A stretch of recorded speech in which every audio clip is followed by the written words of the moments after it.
আলাগর পরে কইছিলাম একটু গরু আরে যাম গরু কিনতে। শুনছি বেচা বাজে বই রয়েছে, আল্লাহই জানে। একটু যাই দেখি সামনে যাইয়া। এই ধর ধর ধর, ওই মে মারো মারো। এই ধর, এই রিবেক দে। কিরে তোরা এই জায়গায় কি করত? এই তো একটু ফ্রি ফায়ার খেলতেছিলাম। কি খেলো ফ্রি ফায়ার? এই ফ্রি ফায়ারটাই যুব সমাজকে ধ্বংস করতেছে। এখন কি হয়েছে এটা কইবেন না? তোরা না কইছিলাম গরু হাটে যাওয়া লাগবে গরু কিনবো, আর তোরা এই জায়গায় বই রইছো। গরু কিনেন না আপনি? আজকে তো চান রাইত, এখনো গরু কিনেন নাই? বাজারের যে অবস্থা বাতিজা, গরু কিনবো কেমনে? গরুর যে দাম, আজকে তো চান রাইত।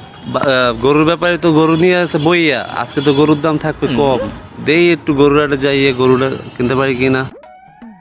আরে বেডা, হালাই যে কিপটা আজকে আইছে গরু কিনতে, আজকে তো চান রাইত, হালাই তো আরো আগে গরু পাইব ঠিক না। কইছেন, আজকে তো গরুই পাইবো না।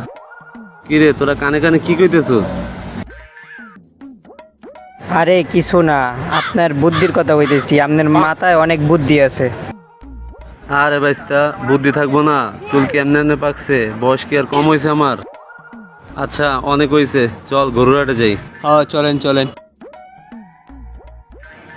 আচ্ছা কাকা একটু দাঁড়ান। কই যাও বাইস্তা? আচ্ছা আমি যাই দেখে একটু গরুহাটের কি অবস্থা। আচ্ছা ঠিক আছে যাও। হাই ভুইরা গরু কেনবো কেমনে? যাই ভুইরা কই গিয়া। চাচা তো সারা। কেন বাইস্তা কি হয়েছে? আরে খবর তো খুব খারাপ, মনে হয় এবার কোরবানি দিতে পারবেন না। কে ছোট ভাই, হাটে কি এমন হয়েছে যে কোরবানি দিতে পারবো না?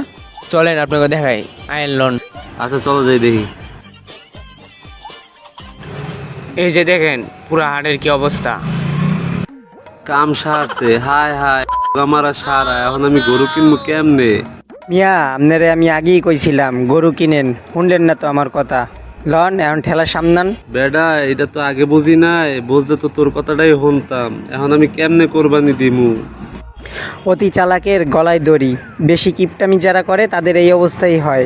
কার কার জীবনে এমনটা ঘটছে সবাই কমেন্ট করে জানাবেন, এবং ভিডিওটি ভালো লাগলে লাইক, কমেন্ট এবং শেয়ার করবেন।